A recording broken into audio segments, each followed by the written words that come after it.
Hello and welcome to Conversations with Atlanta's Movers and Shakers. I am your host, Mandisa Johnson. Today we are having a conversation with producer and TV and film writer Reshaun Jones. Reshaun is a bi-coastal writer-director who shares his time between Atlanta and Los Angeles. Most recently, he directed The Nick and JJ Show. He also shadowed the writer's room on The Last Call for Bounce TV. Groomed to eventually work as producer. I'm sorry. Let me start that over. Oh, you're good. Okay. Yeah. Hello and welcome to Conversations with Atlanta's Movers and Shakers. I'm your host, Mandisa Johnson. Today we are having a conversation with producer and TV and film writer Reshaun Jones. Reshaun is a bi-coastal writer, director who shares his time between Atlanta and Los Angeles. Most recently, he directed The Nick and JJ Show. He also shadowed the writer's room on The Last Call for Bounce TV. Groomed to eventually work as a staff writer by executive producer Lamont Farrell over 350 episodes of television. Rashawn's most recent TV pilot has even caught the eyes of Will Packard's team. Hi, Rashawn. How are you today? I'm good. I'm good. How about you? I'm good. So Good. tell us about who you are and what you do in the Atlanta film and TV community. Yes. Yeah. So again, Reshaun. And yeah, I actually do a lot of writing, television, and directing. Again, as you mentioned, most recently just got off set not about a month ago with a show called Nick and JJ.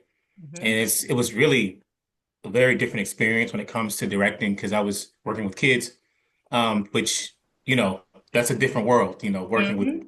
all kids, which is love because you got to kind of the kids are, they're cool, but you also kind of a little older, so it's like you got to still kind of be cool to fit in, and so it was kind of like that balance of like, okay, I can kind of I can kind of rock with this, but they were amazing. The kids were amazing and very professional, and yeah, so great experience. Also, right, that's my main love and passion.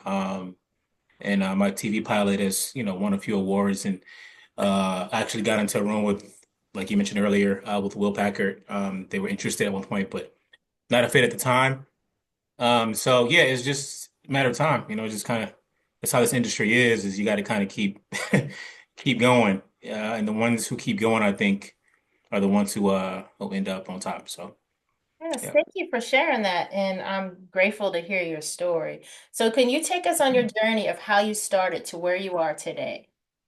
Yeah. I'm from Virginia, originally from Hampton, and ended up, I went to Old Dominion University, and at Old Dominion, I never really knew that I wanted to be in this industry. I knew I liked television, and when I was younger, I'm still a fan, but when I was younger, I used to watch Fresh Prince all the time. So I'm like, man, Will Smith, I love Will Smith. So I was like, man, I want to be in that world or whatever have you, and ended up going to ODU. Didn't think about taking theater at all, but transparently, there was a girl that was attractive, and I was like, all right. And she's like, take class with me. And I'm like, okay, I'll take the class with you. It's cool. And so I ended up taking theater, and she actually hated it. I don't think she liked it at all, but I Wow. loved it. I loved it. So I'm like, whoa, this is crazy. Like I'm entrenched, and I'm sitting here in Shakespeare and all types of classes, and it was actually really liked it. And then also additionally, when I was in college, um, I was really good at writing. Like so even with English, like I would kind of stretch the boundaries with Mhm. it. You know what I mean? Like I wrote a paper one time on like just the household when it comes to the mindset of black households with, everything going on. And it was about hip hop and Fresh Prince. And Wow. my teacher at the time had never seen a paper like that before, but to be able to talk about hip hop and incorporate it into a paper, Mhm. I got an A. I got an A. So Wow. that's something okay. I like writing. I like doing this. It's pretty good. And I was always really big on typos. Like even when I'm texting my Mhm. friends, I'm like, all right, you said your, but not you are, but like you gotta fix that Uh-huh. typo. Like I'm really picky like that. So I kind of knew that writing was something that I really liked. And so that's kind of how I got into that space. But acting is where it started. I actually ended up doing some theater and then I moved to LA.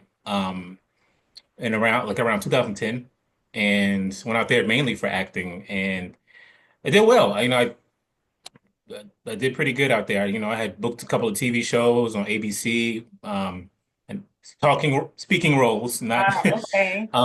and Revenge, Pretty Little Liars, and even got to the point actually in like 2015, I was a part of the show Snowfall on FX. Mhm. Um, that process was kind of crazy, but I ended up going pretty far in that process where, I met John Singleton and Mm, Eric Amadio, and like the audition process was just crazy.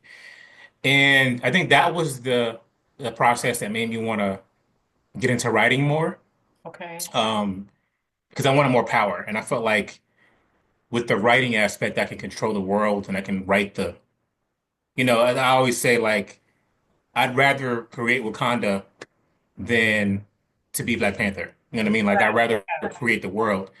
So that's kind of where I got to where I'm at now. Wow, Yeah. that's an amazing story. So my next question, you kind of said that you didn't know you wanted to be in film and TV, but I'm just gonna go ahead and ask you this question. So growing up, did your parents recognize your love of the arts? And if so, how did they nourish your gift to facilitate growth? Um, I didn't really broadcast my love for the arts to my parents, so they didn't really know. I think I was just quietly watching like the shows that they watch. So they didn't even know that when they would put on a TV show like, and I'm about to tell you my age almost, but like they would watch like New York Undercover and like shows like that. I remember that show. Yeah. Yeah. And I'd be like, yo, this is crazy. And my mom would go to the movies a lot back then, and she'd take me to go see like movies like Crooklyn and like Spike Lee stuff. And I'm like, okay. And so they didn't know they were nourishing it, but they Okay. were. And Okay. I was watching Spike Lee movies, Do the Right Thing. And I'm like, yo, this is what? Like, what are we talking about? And that's kind of how it got nourished in that way, taking me to see one of the biggest ones was when I saw Men in Black and like Independence Day. That was like 1996. I remember I was a kid and it was just like seeing a black dude, kind of look like me a little bit, I'm like, yo, Yeah. this is this is real. This is realistic. And it just blew my mind because I had never seen that before. So that's kind of how, it got nourished that way. So did your parents maybe support you while you're in school? I know you said you did a Oh little. yeah. Okay. Yeah. My Okay. mom, I mean, I can't, I don't even know where I'd be without my mother. She held it down. She made it work, whatever it was, whether it be, financial aid or whatever have you. She had my back. So, and my pops too, he was from a distance, he was there, you know, um, when I had plays in school, I was part of a Shakespeare play. That's the one really knew I liked the arts is when I was a part of a Shakespeare play Oh and yeah. I was the only black dude in the play, and I had tights Yeah. on, and I'm like, yo, what am I doing? And I liked it. I just Yeah. loved it. I love what I was doing. So, um, that's when I knew I liked it. My mom came in, they supported me, whatever have you. So, yeah, they've always showed support. Okay, that's good. I've heard otherwise, and I'll tell you about that later. Yeah, for sure. So what inspired you to become a director? Yeah. So, I think my favorite movie in the world is Do the Right Thing. Mm-hmm. So that movie is like I wrote a paper about that in college too, and that paper made my teacher go watch the movie, and she was blown away because she had never seen it. Wow. So I think that just being able to show your brain, like how you think and what you see, and putting it on camera and letting the world see what's in your mind is just so powerful. The way that I mean, for me, Do the Right Thing was something where the colors, I remember the colors. I remember the movies about it being like the hottest day, of the summer. And it was like I can feel the heat through the screen. You know what I mean? So like to me that stuff is powerful to be able to convey those kind of images, through pictures. So that was one. I mean, one of my favorite directors is Michael Mann. I love, I don't know if you're familiar with him, but we did quite a few movies. One of my favorites is Collateral, with Jamie Foxx and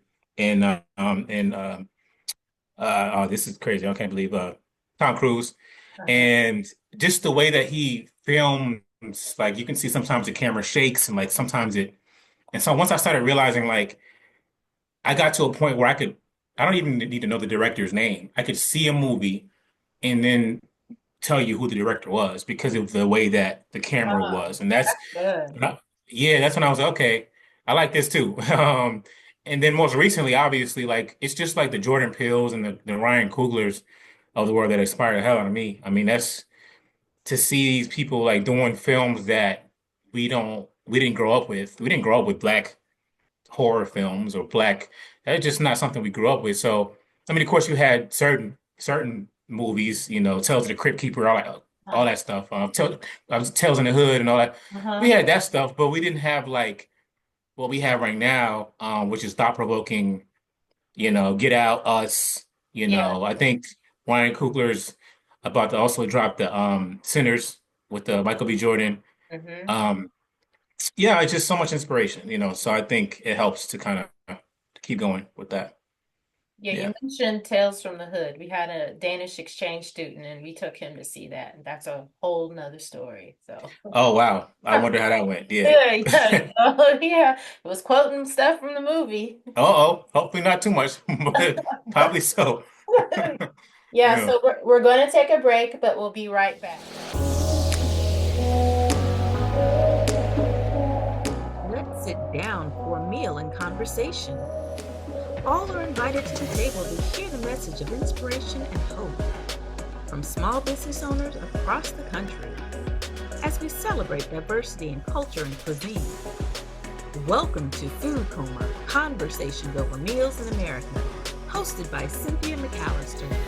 Do you need exposure for your business, brand, or organization?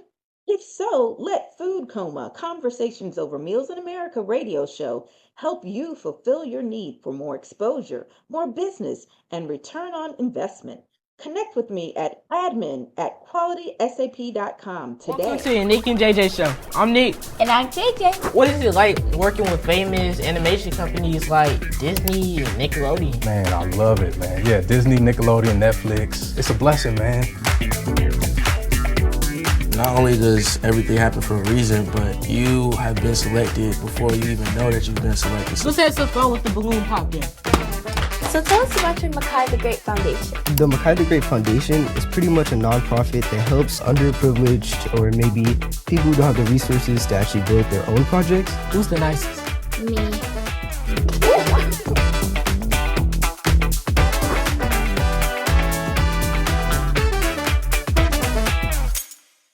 Welcome back to Conversations with Atlanta's Movers and Shakers. I am your host, Mandisa Johnson. Today we are having a conversation with producer and TV and film writer, Reshaun Jones. So you kind of talked about it in the last question, but maybe you can expand a little bit. So were there any specific films or the experience that influenced your style? Yes.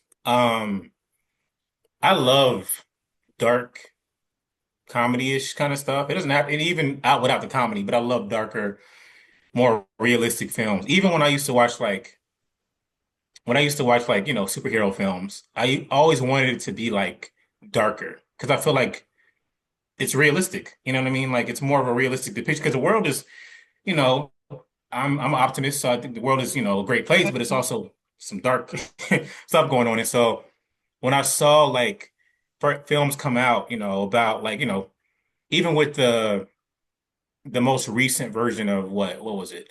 Batman, I think, Mhm.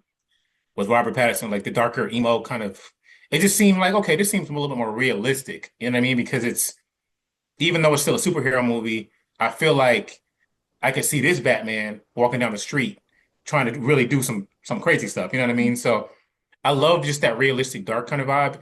I think also just even if it's not realistic, like I love, again what Jordan Peele has done, that darker kind of tone, that comedic tone as well.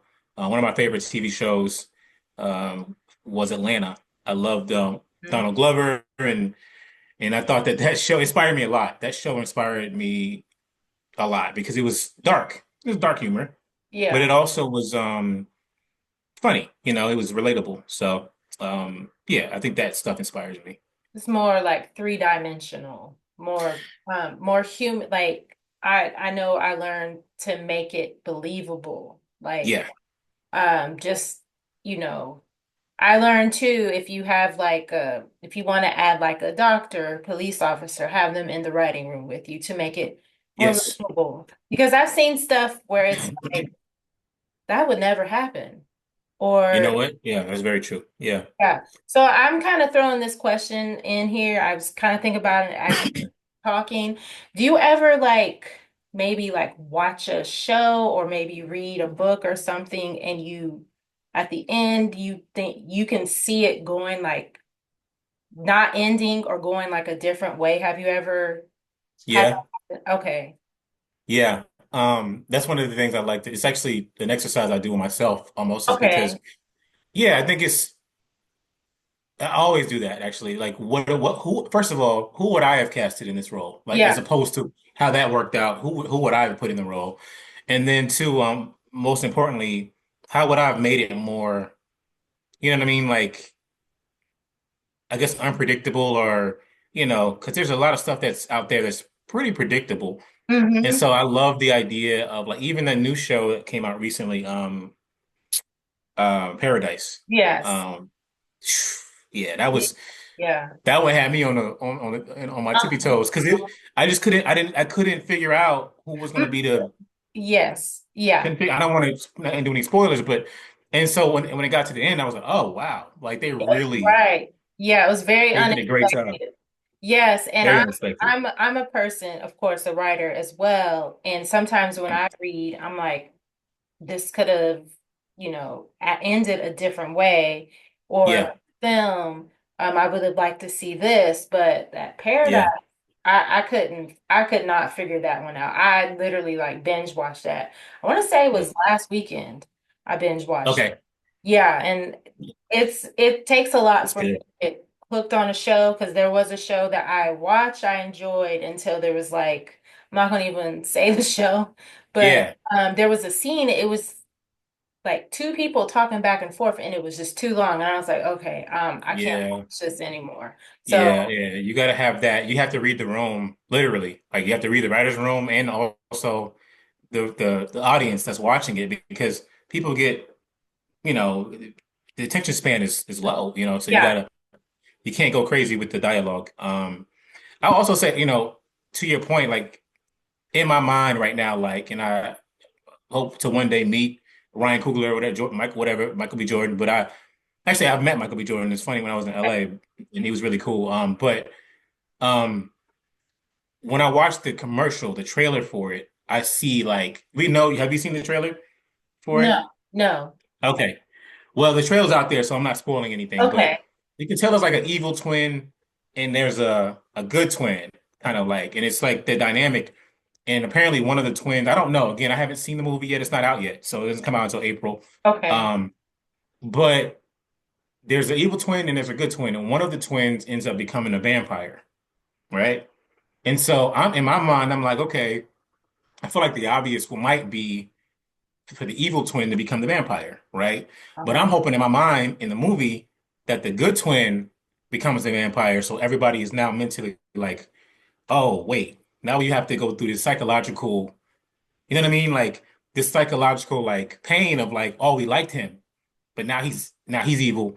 We didn't like him, but we have to like him now because he's not the vampire. He's not gonna kill us. So I just hope that they did that. I don't know. But the way Yeah. my mind works is like I Yeah. think about stuff like that. Like I hope they stretch it that way. We'll see. Yeah. Yeah. So, what has been your most challenging project so far and why? Oh, a most challenging project. Um, do you mean that I've actually completed or like just maybe working on right now and trying to get it out there? Like what? Either one. Yeah. I, so I would say that I'm working on some stuff and I can't go too much in detail about it, but I'm from Virginia, I'm from Hampton, and there's there's an athlete I'm not going to say any names, but the athlete is very well known, very famous. Mhm. And I have been working on a project about just like his upbringing in Newport News and whatever have you. And I might have just told what I'm talking about, but and I've actually had meetings with his friends and cousins and everybody, and it's just sometimes when you work with people that are just so big, Mhm. um, it's hard to like get them to see you. You know what I mean? When you're not, I'm not, you know, Kevin Hart yet. I'm not there yet. I'm not on that level. I don't have a production company on that, you know what I mean? So it's like that's the hardest thing because you have these meetings and you get that hope up and you're like, man, like we're making progress, and then boom, it's gone. Like nothing's happening. So that's been difficult because I've put a lot of meetings into it and a lot of effort into it, and you know, hopefully it still manifests. But yeah, I would say that's been the most difficult because I can't control the outcome of it. Right. You Well, never just really can in the industry, but I yeah, mean, yeah, yeah. So yeah. So just to know, I have no idea who you're talking about. You said the city. I was like, well, I'm yeah. more of a college football person. So Okay. yeah, Okay. yeah. Good. Good. I'm gonna keep it on the low then. I mean, Okay. yeah. Cool. Do you? Oh, I'm sorry. What is your most memorable project you worked on and why? Um, I think my most memorable project that I worked on, that's a good question. Um, I would say when I was when I was acting, and that's and I'm still acting. I'm not gonna say when I was. I've been more on the writing, Mm-hmm. directing, producing side. But the acting stuff is coming back, slowly but surely. But I would say when I was on set for Pretty Little Liars, and um, it was a scene where I was the only actor on the scene, so I didn't have anybody to act against or with. Mm. And I remember being on set and thinking to myself, yeah, I would have did this different. Maybe I would have, added this or whatever. Not to say anything. I mean, the people that wrote that and directed, produced, they've done it well, obviously. Mm-hmm. But it's just I have these mindsets of like, man, this is what I want to do. Mm-hmm. So I was worried more. I was focused more about like how I would have spun it than I was about even my lines, my actual role. Um, and that's when I kind of realized it was opening up for me. Um, the fact that I liked just maybe behind the camera a little bit more. Um, don't get me wrong, like I said, I still love the acting piece of it. And if that happens, then here we are. But um, I would love to have my TV show on TV, and so people can watch my show. I'd rather people watch my show than watch me. You know what I mean? Oh, yeah, Mm. I understand that completely. Uh, Yeah. do you have a piece of advice for a graduating high school student looking to become either a film and TV director or an actor? Ooh. For all of it, I mean, first and foremost, I would say to become a director and to become, a writer, whatever have you, just start writing, Mm. start directing is I think one of the things I had the same issue is like I would be too worried about, oh man, I have this idea, but you can't physically make it happen tomorrow. Like you want it to be on the scale of, Martin Scorsese or whatever have you, but that's not how this works. Like you have to start somewhere. Like Issa Rae is one of my favorites because Oh yeah. she made a podcast and she got popping and then she made HBO come calling. So you have to start somewhere. Start with your friends. Don't try to go and assume that you have to meet Tyler Perry tomorrow. Or you have to meet you know what I mean? Like that's not really. You have to start with your friends and start this way. Stop trying to go start Hmm. this way. Who's my friend that can do lighting? Who's my friend that can write a little bit? Who's my friend that can sing? Oh, you can act. I saw you. Let's put that together. And then once you put that together, you can kind of start going up. You know what I mean? So don't get caught up in what you don't have. Get fall in love with what you do have. I would say that. That is a great point. Because I had a client that she had a script and the script was not all that great and she wanted to get it into Tyler Perry's hands. And I was like, I'm not trying to be a hater. I am Yeah, trying to help you. I said, you need to actually, so you have the tools now to get your stuff out there. You have friends who can act yeah, kind of like the same thing. So do it. I said, do it yourself. Maybe right. later get the eyes of Tyler Perry, but you can do it yourself. You don't necessarily have to have him do it. Yeah, So it's anything you create. Yeah. Sorry to cut you. I didn't mean to cut you no, off. no, no, no, no, Um, no. Thank you for sharing that. yeah. I like to for somebody else to mention that. I just don't want people to think, I'm trying to like knock down their dream. But it's always good to hear kind of like the same thing that I said from somebody else. The ideal scenario is for you to create what you have and do it well and make it your vision and then have them come to you. That's just in a perfect world. I know somebody who knows somebody who's going to read my script and they're going to make it happen. But that's just as rare as, you know what I mean? Like a pink diamond. I don't know how rare those are. I just made that up, but it's rare. So, you really got to just, understand that you have power. We have access to the internet, YouTube.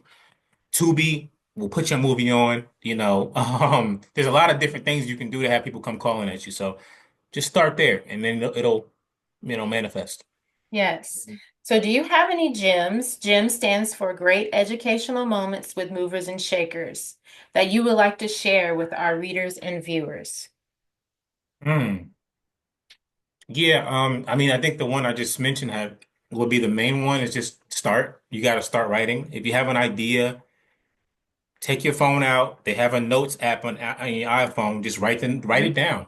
Because you're gonna have some good ideas. I literally will listen to music and be like, oh, this is this is inspiring. Let me write this down. You know what I mean? And write everything you have down, so you don't forget it.